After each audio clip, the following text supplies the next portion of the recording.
Again, everyone, it's Tyler Cavalli and Jacob Roth. We are back in southern Nebraska today as we are in Pickrell Locker and Smokehouse, which is the latest stop of KRVN's Sizzling Across Nebraska, our red meat road trip. Thanks to our great sponsors, as always, the Nebraska Beef Council, the Nebraska Cattlemen, Cross Diamond Cattle, Cross Diamond Meats in Bertrand, and, of course, the Dawson County Cattlemen as well. We keep trekking our way further south and south, and we are in another great small town spot. And what we have learned about small town locations is, one, they have great facilities, and two, they're really heavily supported. No, and I think you just can't ask for anything better. You come up to a spot and you're like, oh, this is going to be, and I've never walked up to a spot and I'm like, oh, this is not going to be a great stop, but definitely looking forward to learn more about what's going on here in Pickrell, and just excited to learn more. All right, so let's go back inside, or let's go inside and let's learn more. Tyler Cavalli, Jacob Roth along with you here for KRVN's Sizzling Across Nebraska, the Red Meat Road Trip, as we're here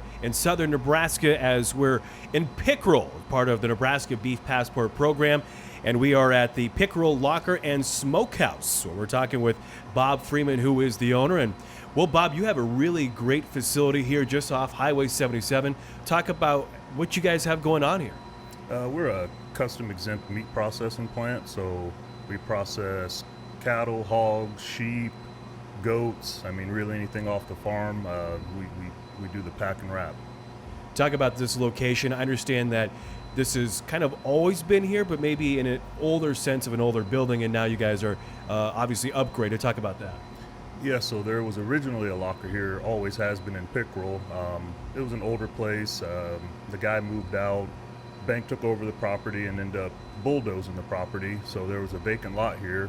And back in, I think, 2017, that's when we decided to have plans to build on this same location. Since people were used to a locker being here, we figured it a good spot to put something new again. How did you decide that you wanted to become involved with the meat locker? It really was just kind of taking a chance on something. I'd worked in, the corporate type world for years and was looking for something different, and this opportunity came up. Quite different than in the corporate world. What have you kind of learned since you've taken over? I guess a lot business-wise. It's just a lot of responsibility, but it's very rewarding at the end of the day to kind of see the fruits of your labor every day. And coming into it, this is a deep end to jump into. Did you have a background in the ag side of things before jumping into the locker side, or has this kind of been your introduction to the world of agriculture? This was definitely an introduction. I think I worked at this for about 8 months before I started my plant, so it was all really new and really fast for me, but picked it up pretty well, and I couldn't imagine doing anything different at this point. And how did you kind of able to piece that together? Because it is the deep end, and we've heard this from a lot of our other stops on the passport, but the kind of meat processors, the lockers, they all kind of know what everybody's going through, and they don't give away all their secrets, but they share a lot. Is that where you've learned a lot, or what kind of help have you gotten from outside sources? Yeah, we've had a lot of help from a lot of the local guys. So I got my start at the Wildcat Locker there in Philly with Myron Schoen, but I've been to places like Den's Country Meats. I've visited Ginnert Pack out in Holstein. I grew up in Hastings, so I was familiar with the custom packing plant there. So there's been a lot of help, a lot of advice, and good information along the way. A lot of those are stops on the passport, so it's cool to see that. Kind of figured that Yeah, we're going to be able to kind of see more about that, but cool deal. Talk about, again, this process, you have everything really set up in terms of then bringing in cattle and a lot of the producers from around the area. How has that kind of evolved over time? For us, we haven't been doing it for very long. It seems to be normal for us the way that it goes. Producers call in whether they have a customer that reaches out to them and wants cattle, or a lot of times folks will call us and see if we have a producer that's available to bring something in. I think that might be how it works for everyone, but I can't say for sure. Do you have a lot of guys bringing in cattle each week, or what does a typical week kind of look like for you?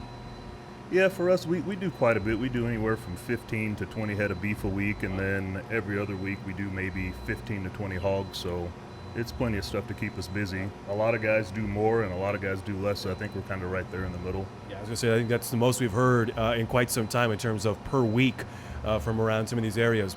Again, we're talking to Bob Freeman, who's the owner of the Pickrell Locker and Smokehouse. It is one of the stops on the Nebraska Beef Passport Program. So talk about now everything, once obviously you're bringing it in, how long are you hanging it? And then what's the process look like from there? So typically we hang anywhere from 10 to 21 days, depending on customer preference. Standard, I think, kind of around the industry is around 14 days. The longer you hang it, the more tender it is, the more flavorful it is, but everyone has their preferences. So with us being a custom locker, that's where you have the benefit of you can have it done exactly the way that you want to have it done. You can have your steaks cut at whatever thickness, roast however heavy, hamburger packaged the way you want, and then whatever specialty items you'd like. Do you have a lot of, I assume, mostly Nebraska beef that are coming in, right? But you're pretty close to Kansas too. Has that played an impact on your business? We have gotten quite a bit of business from the Kansas area. We get people, I mean, some folks come from Iowa, so really anywhere close. It just comes down to proximity and preference. I mean, a lot of folks want to try something different, or they've had different experiences other places and want to go somewhere else. So it just kind of depends. But yeah, we get a good bit of business from everywhere, seems like. And it's a topic we talk about pretty much every stop on the road trip. COVID was a big change for a lot of people. You guys obviously got started a couple years before COVID kind of changed everything in the locker industry. What was that like for you guys, and how do you feel like you've kind of transitioned out of that kind of crazy period where everything was going crazy? Sure.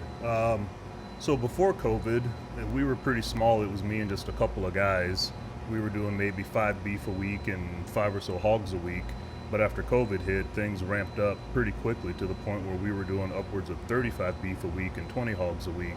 And then since COVID has disappeared seemingly as quick as it came, the numbers have naturally gone back down to something a bit more normal and manageable. So that's why we're back in the mid-teens, low 20s every week for processing. No, and 35 is a huge number to go from. So kudos to you for working it's through lot, it. Man. It's almost too much, but yeah. I mean, you never turn business away, especially when you're a new business. No, it's kind of just also as an opportunity to let people know that, hey, we're here, we've got stuff for you. You brought up that folks can kind of call in and get connected with producers. What is that kind of like from your side of things, being that middle person and kind of helping potentially new families that don't have a producer they know get connected with those producers that produce that quality beef? Sure. Again, we just kind of facilitate whatever folks want, and we do have a lot of newer customers that are coming in. When COVID hit, there was such a shortage with everything, and then folks saw the benefit of having meat in the freezer. So a lot of people will call, they'll ask, all the new questions that a new person could ask. How much does it cost? Is this 1,000 pounds of meat? What all do I get? So it's nice to be able to help and educate the community on something that's been around for, almost as long as civilization itself. There's always been someone to process your food and take care of things like that for you. So it's nice to be able to do that. We're in a different time right now, obviously, with cattle prices the way that they are. How's it affected here at Pickrell? You kind of see drawbacks, but still not too much because people have to eat every day. So it's one of those things, if you've got the funds or the income to do it, it seems to be the way that a lot of folks are going, just to kind of hedge their bet for what the future may hold. Again, COVID, I think, had a lot to do with that, and then just the way that the economy is now. Right now, things are seemingly as cheap as they're going to be, so get it now so you don't have to worry about it later. Let's talk about your storefront here as well. You have a lot of different things that you guys offer, along with Nebraska beef. You talked about you process pork as well, but it's really kind of just a nice little cool mini mart that everybody can grab a little bit of something in here. Yeah, we process everything here in-house. We do all our, cooking, smoking, curing, all that stuff here. We provide beef sticks, brats, hamburger patties, fresh and frozen steaks. If it's protein, we've got it. It seems like we were just talking before we started that you guys obviously just wrapped up with fair, yep. So that kind of you guys, I don't want to say cleaned you out a little bit, but it's in a good way, right? Oh yeah, we did quite a bit of business at the fair. We were somewhat underprepared for it because we were selling out of everything we had every night, so it was kind of hard to keep up. But that's a good problem to have. And I suppose now that we're to that time of year where it is fair season, do you guys have a lot of people that are now bringing in their show animals? Yeah, we've got quite a few hogs from the fair. I think we had 22 of them come in yesterday, so we'll be working on those here over the next week. Be busy with that. We will be. And kind of with your busy schedule, what does it look like in terms of your, we talked about how many you kind of go through, but do you butcher or do you slaughter every day? Do you harvest every day? And then process on different days, or what does that kind of layout look like for you here at Pickrell Meat and Smokehouse? So we process every day, Monday through Thursday, sometimes Fridays. Slaughter typically twice a week, just depending on how much stuff we're getting in. But yeah, pretty much every day we're packing wrap from about 6 a.m. to 4 or 5 p.m.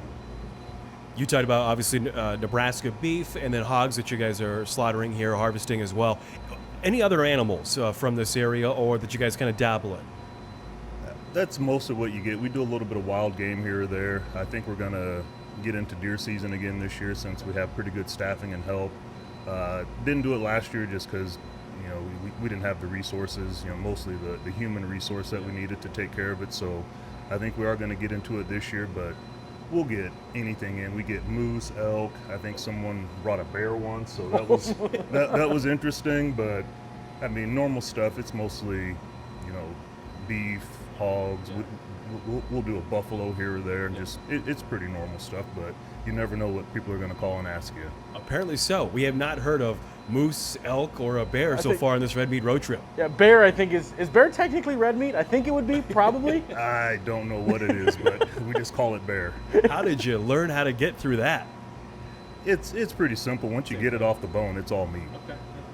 Turning into steaks? I mean, grinding it up? Usually a lot of the wild game goes into further products like summer sausage, snack sticks, jerky, things like that. But I mean, if you want bear steaks, we'll cut bear steaks. If I ever come across a bear, I suppose we'll have to remember this Pickrell Locker here. All right, so part of the red meat road trip, obviously if somebody has a Nebraska beef passport, when they stop by all these different spots, they have to kind of buy something, right, to get it stamped. For future people that'll be coming in here, and for us, what would you recommend beef-wise?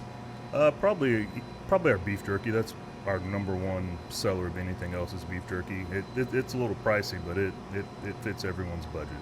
Beef jerky, we'll have to remember that. No, and we had to stop at a gas station on our way in, and we saw it's not just available here in the locker, it's actually available at other places as well. Yep. We've got a few gas station locations. Let me think. Cortland, the Easy Stop in Cortland, U-Stop in Beatrice, Nick Shell in Beatrice, Beatrice Country, Corner Store in Beatrice, and I feel like I'm forgetting something, but we've got 5 or 6 satellite locations where you can get anything you see here. You can get it there: steaks, hamburger, pulled pork, brisket, bacon. You can get all that stuff at those locations. Bear.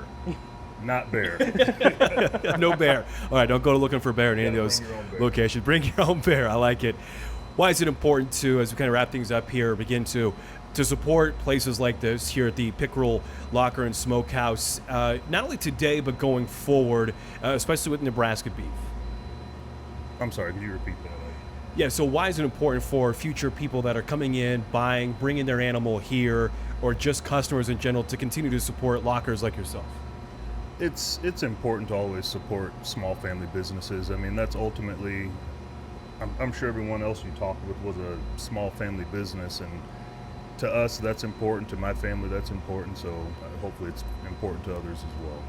Okay, so let us know the hours and the days that you're open and where, again, you're located for future people that want to come in. We're located in Pickrell, Nebraska. It's about 40 minutes south of Lincoln, 10 minutes north of Beatrice. We're open Monday through Saturday. Monday through Friday, we're open from 8 a.m. to 5 p.m. And on Saturdays, we're here from 9 a.m. till noon. All right, again, that is Bob Freeman, who is the owner of Pickrell Locker and Smokehouse here in Pickrell, Nebraska. Make sure you stop by, get your passport stamped. Again, this is all part of KRVN Sizzling across Nebraska. All right, wrapping things up, Tyler Cavalli, Jacob Roth with you back here at Pickrell Locker and Smokehouse, the latest stop of KRVN's Sizzling across Nebraska.